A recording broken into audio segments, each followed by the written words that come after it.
3 ఏళ్ల నుంచి అంటే ఈ అబ్బాయికి 17 ఏళ్ల వయసు, ఈ అమ్మాయికి 18 ఏళ్ల వయసు ఉన్నప్పటి నుంచే వీళ్ళు ప్రేమించుకుంటూ ఉన్నారు. 3 ఏళ్ల నుంచి ప్రేమించుకుంటున్నా వాళ్ళకి ఇటీవలే తెలిసింది తల్లిదండ్రులకి. ఈ అబ్బాయి ఇంట్లో వాళ్ళు అబ్జెక్షన్ ఏం చెప్పలేదు. కానీ ఈ అమ్మాయి ఇంట్లో వాళ్ళు మాత్రం అబ్జెక్ట్ చేయడం మొదలుపెట్టారు. వీళ్ళ అమ్మ ఈ అమ్మాయిని బెదిరించడం చేసింది. వీళ్ళ నాన్న బెదిరించాడు.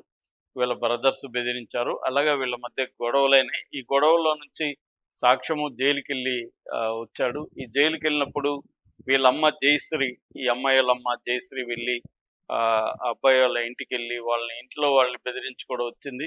మీరు గాని విడిపోతే మీ వాడు బతకడు, ఇవన్నీ కూడా బెదిరించి వచ్చింది. సో వీళ్ళ మీద కూడా కేసు పెట్టారు వాళ్ళు పోలీసులు. పోలీసులు కూడా ఏమి కౌన్సిలింగ్ వదిలేశారు.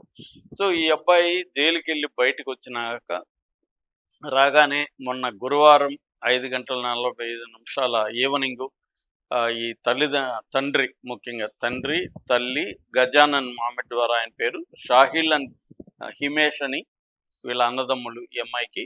వీళ్ళు ముగ్గురు ఇంకొక ముగ్గురిని వాళ్ళ బంధువుల్ని కలుపుకొని వెళ్ళి అటాక్ చేసి అతన్ని రాళ్లతో కొట్టి చంపేశారు.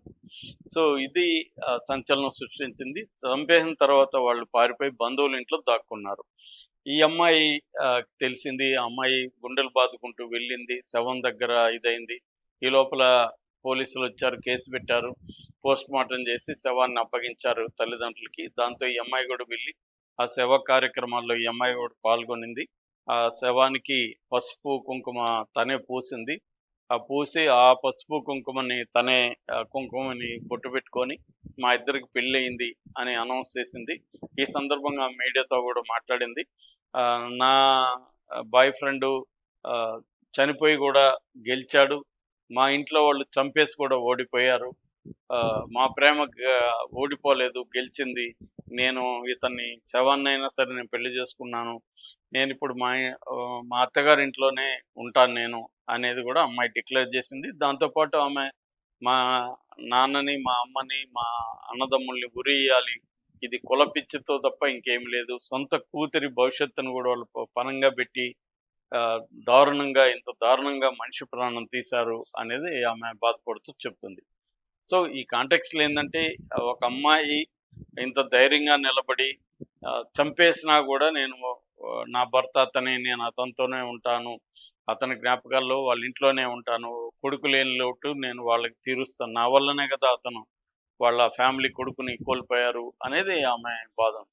ఇప్పుడు ఆమెకి ఈ టైంలో ఆమె ప్రవర్తించింది మంచి చెడ్డ అనేది పక్కన పెడితే ఆమె తీసుకున్న నిర్ణయం అసాధారణమైన నిర్ణయంగా చెప్పుకోవచ్చు.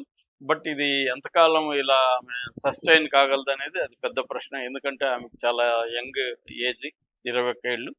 సో దీంట్లో పేరెంట్స్ చాలా సార్లు నేను చెప్తూ ఉంటాను, పేరెంట్స్ గుర్తుపెట్టుకోవాల్సినవి ఉంటే, ఒకసారి మీ కంట్రోల్లో చెప్పచ్చు, ఇష్టం లేదు, ఇలా పెళ్లి చేసుకోవడం వల్ల ప్రాబ్లమ్స్ ఇలాంటివి వస్తాయి అని చెప్పచ్చు. విననప్పుడు ఈ అమ్మాయి మేజరు, అబ్బాయి మేజర్ ఇద్దరు విననప్పుడు వాళ్ళిద్దరిని వదిలేసేయాలి. వదిలేసి మీ లేరు అనుకొని మీ పాటికి మీరు ఉండాలి. కానీ చంపే హక్కు అయితే ఎవరికి లేదు, లీగల్గా అస్సలు లేదు. కాబట్టి వీళ్ళ మీద కేసులు అయితే పెట్టారు. 6 మందిని కూడా అరెస్ట్ అయితే చేసి జైల్లో పెట్టారు. దీనివల్ల వీళ్ళకి సఫరింగు, కూతురు జీవితం నాశనం అయిపోయింది. ఏ పరువు కోసం అయితే వీళ్ళు ప్రాకులాడారు ఆ పరువు కూడా పోయింది కదా. పరువేమీ లేదు. ఇదే విచిత్రం. ఈ పరువు హత్యల్లో, సోకాల్డ్ పరువు హత్యల్లో విచిత్రం ఏంటంటే, పరువు కోసం వీళ్ళు చంపుతారు, వీళ్ళ పరువు వీళ్ళే పోగొట్టుకుంటారు. అందరికీ తెలుస్తుంది. ఇప్పుడు మామూలుగా అయితే అది ఆ లిమిటెడ్ సర్కిల్కే తెలిసేది. ఇవాళ దేశం అంతా వీళ్ళ పేర్లు మారుమోగిపోయినాయి తెలుస్తుంది. రెండోది, తన అల్లారు ముద్దుగానే పెంచుంటారు బిడ్డని. ఇప్పుడు ఆ అమ్మాయి జీవితం నాశనం అయిపోయింది. వీళ్ళకి కానీ గట్టిగా శిక్షలు పడితే వీళ్ళ ఫ్యామిలీ కూడా ధ్వంసం అయిపోయింది. మిరియాలు కూడా అది కూడా చెప్పుకుంది. దాంట్లో వాళ్ళది ఏమైంది ఫైనల్గా, అందరూ ఆయన చనిపోయాడు, వాళ్ళ ఫ్యామిలీ ఇది డిస్టర్బ్ అయింది, ఆ అమ్మాయి లైఫ్ లాంగ్ భర్త లేకుండా ఉండాల్సిన పరిస్థితి. అంటే వీళ్ళ ఆవేశంలో ఆలోచన అనేది లేకుండా చేసే నిర్ణయాలు తప్ప అంతకంటే ఏమి లేదు, మూర్ఖత్వం తప్ప ఏమి లేదు.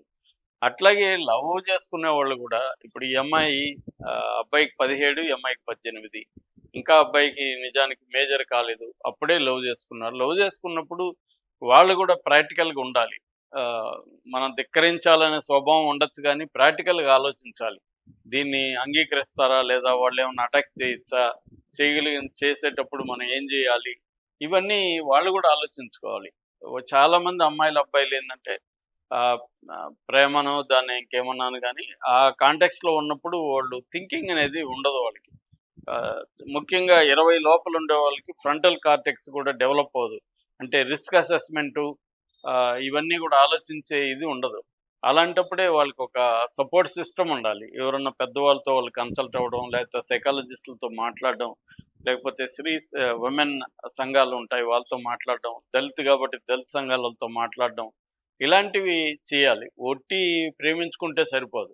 సో, ఈ ఈ యాంగిల్‌లో లేకపోతే ఖచ్చితంగా ఇలాంటి ఫేట్‌లకే ఎళ్ళిపోయే అవకాశాలెక్కువున్నాయి.